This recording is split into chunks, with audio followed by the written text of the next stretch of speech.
ಬೆಳಿಗ್ಗೆ ಮುಖ್ಯಮಂತ್ರಿಗಳು ನಮ್ಮನ್ನೆಲ್ಲ ಕೂಡ ತಿಂಡಿ ಕರೆದಿದ್ದರು. ಮಂತ್ರಿಮಂಡಲದ ಎಲ್ಲ ಸದಸ್ಯರು ಕೂಡ ಬಂದಿದ್ದರು. ಬಂದು ಮತ್ತು ತಿಂಡಿ ಎಲ್ಲ ಮುಗಿದ ಮೇಲೆ ಆಮೇಲೆ ಅವ್ರ ನಿರ್ಧಾರವನ್ನು ಹೇಳಿದರು.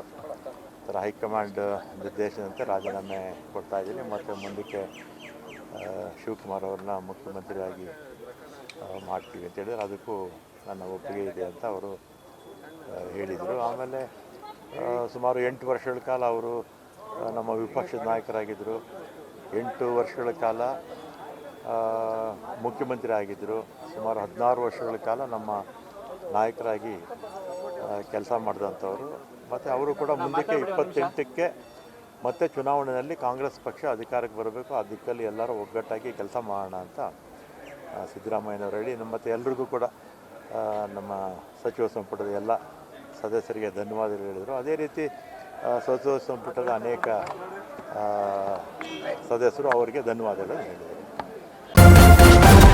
ನ್ಯೂಸ್ ಫಸ್ಟ್ ನಿರ್ಭೀತಿಯಿಂದ ನಿಮ್ಮ ಪರವಾಗಿ.